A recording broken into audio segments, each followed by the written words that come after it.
अध्याय 5। आदम की वंशावली यह है, जब परमेश्वर ने मनुष्य की सृष्टि की तब अपने ही स्वरूप में उसको बनाया। उसने नर और नारी करके मनुष्यों की सृष्टि की और उन्हें आशीष दी और उनकी सृष्टि के दिन उनका नाम आदम रखा। जब आदम 130 वर्ष का हुआ तब उसके द्वारा उसकी समानता में उसी के स्वरूप के अनुसार एक पुत्र उत्पन्न हुआ। उसने उसका नाम शेत रखा।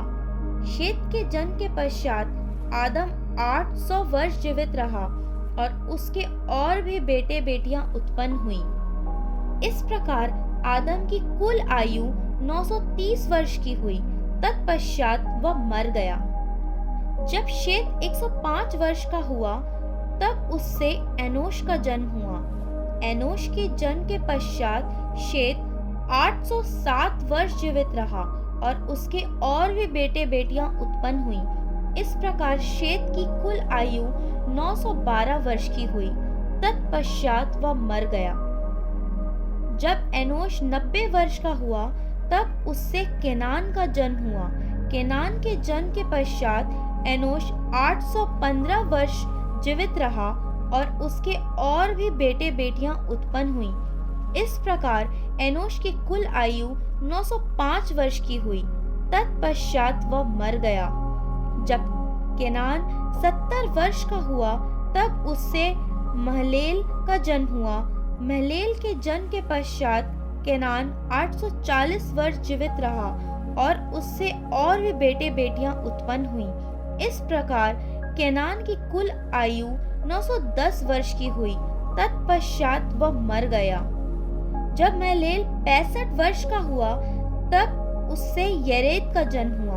येरेद के जन्म के पश्चात महलेल 830 वर्ष जीवित रहा और उसके और भी बेटे बेटियां उत्पन्न हुईं। इस प्रकार महलेल की कुल आयु 895 वर्ष की हुई। तत्पश्चात वह मर गया। जब येरेद 162 वर्ष का हुआ तब उससे हनोक का जन्म हुआ। हनोक के जन्म के पश्चात येरेद 800 वर्ष जीवित रहा और उसके और भी बेटे बेटियां उत्पन्न हुईं। इस प्रकार येरेद की कुल आयु 962 वर्ष की हुई।